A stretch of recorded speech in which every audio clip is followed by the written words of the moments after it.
Hello everybody, so welcome back to another video. Today I'm gonna try to be quick and I'm just gonna do a review of all the books that I've read in October.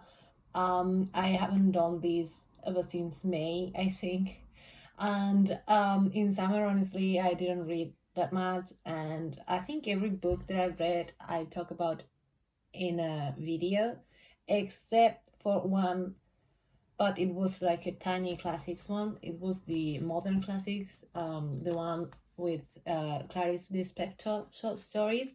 And overall, I really enjoyed that, and that was a perfect introduction for Clarice Lispector's writing style, and I fell in love with it. So if you see me reading the full novels of her soon, then you know why. But yeah, we're just gonna review the ones that I read in October. So I read 8 books, and for 7 of them, I already talked about them in videos. So I'm gonna be quick with them, and then I will just expand a little bit more in the one that I did not feel myself talking about it because I finished it outside a video. So yeah. So okay, we have the first two. This is like the Penguin Little Classics. I don't have much to say about these.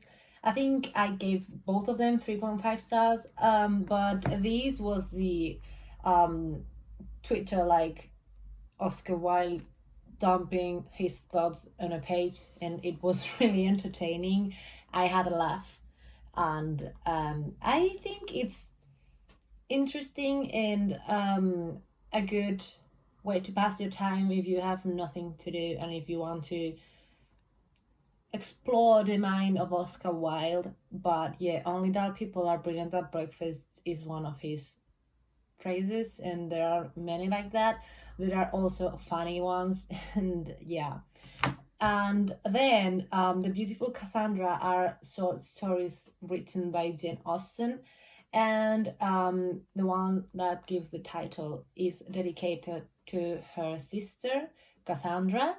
And there's 2 short stories, one slightly different. Like The Beautiful Cassandra is told in like the chapters are paragraphs, like yes, one little paragraph is one chapter, so it was just like 3 pages long.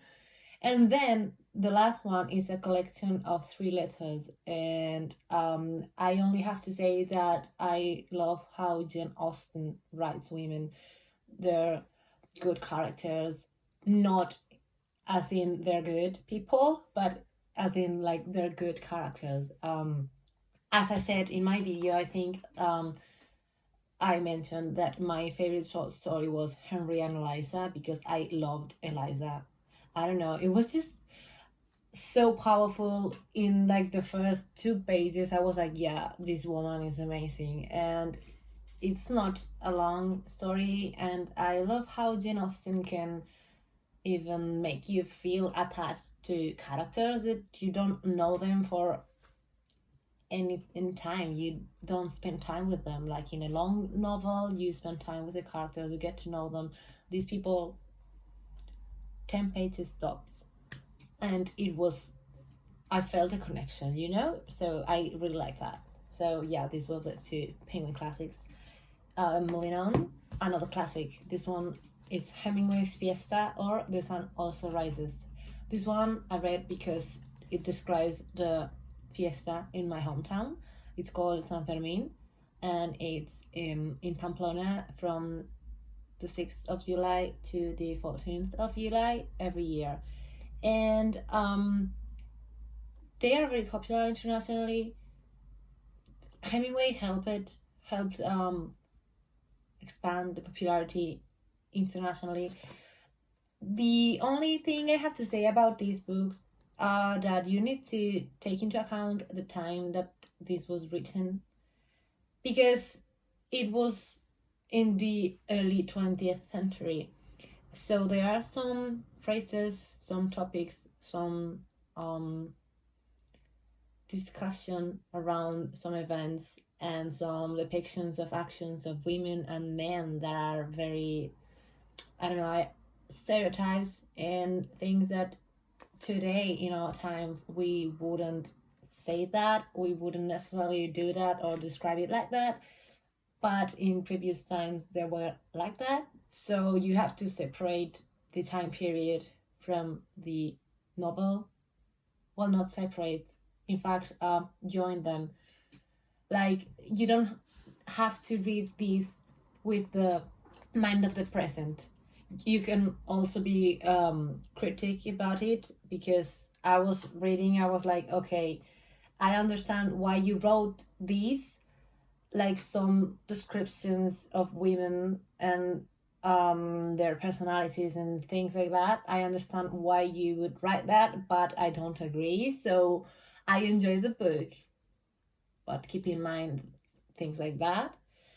It was really cool to see my hometown through his eyes, and I was able to recognize places and things that they did, and bars that they go to, cafes that they go to, because they exist today and they are real. So it was really cool to see that. And I don't know, I don't have much to say about this. I already said a lot in my videos, so I will link them all down below if you want to see me yap about them more extensively. So yeah, next one is An Ember in the Ashes. So I love this. I gave it 4.5 stars. Honestly, I might just give it 5 stars because I can't stop thinking about it. I love Elias and I love Laia, and I love their relationship, and I love Helen, Akiya, and I think they're such complex characters. They have a lot of background. Their world building is amazing. The folklore is amazing. The magic system is good. Though in this book we don't know much about it. We're just getting into it a bit, dipping our toes in it. But it promises a lot. And I'm currently reading the second book, spoiler alert, and we touch much more into the magic. Not too much, but we dip more of our body, not just our toes. But yeah, this is very well written. I think I finished it in 2 days. I stayed up like for 3 hours until 1 a.m. because I didn't want to go to bed without finishing the book. And I also love Elias and Laia's relationship, and the secondary characters are also so good.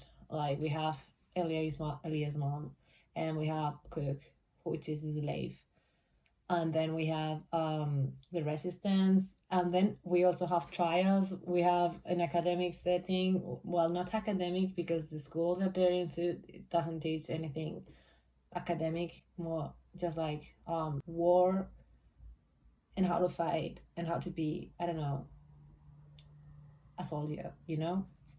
But yeah, love this. For the next books, I'm gonna do a quick review of the 3 of them, because if you've seen my getting out of a reading slump video, I read these middle grade books. So the trilogy is called the Fairy Oak trilogy. I'm gonna do like this.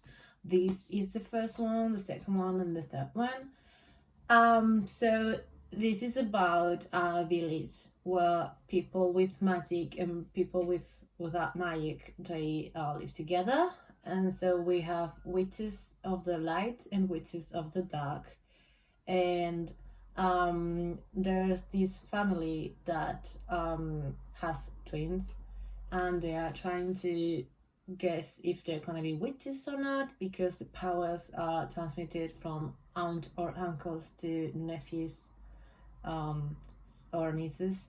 So turns out the twins, one is a light witch, the other one is a dark witch, and that has never happened before in one family. They're like all dark witches or all light witches. So yeah, the twins are like the protagonists, and we see them going on adventures, and there's also an enemy that wants to destroy the village.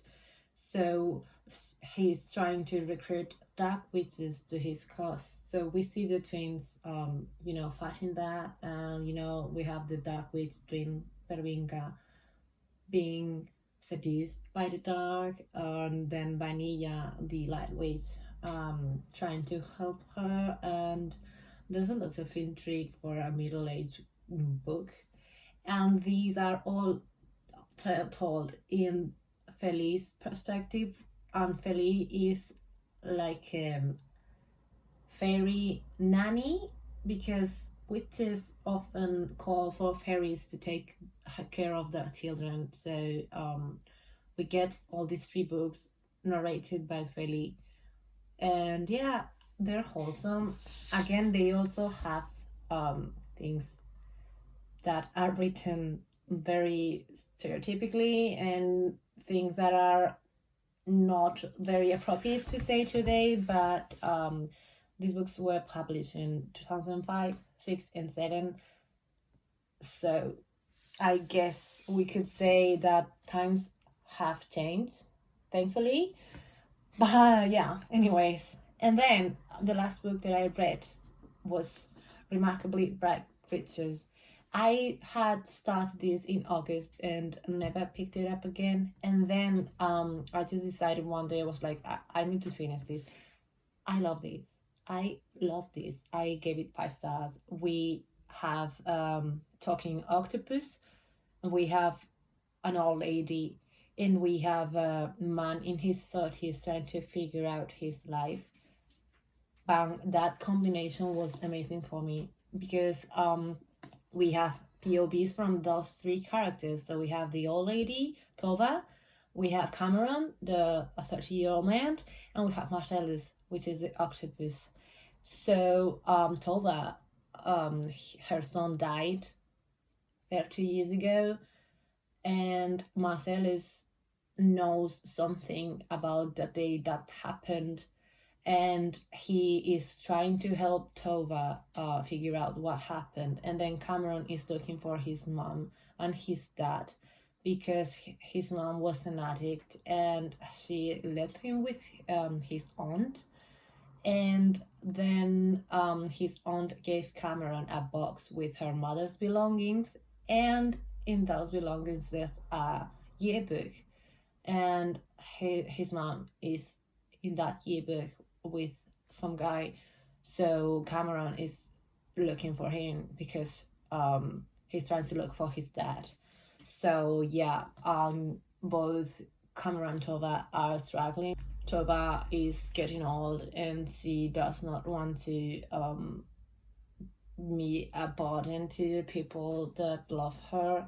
So she's trying to figure out what is her place now. And she loves to be independent, but she's also struggling when she thinks about when she's getting older, what will she do? How could she move or travel or everything? And then Cameron is trying to get a job because he keeps getting fired, and Marcellus is also getting old.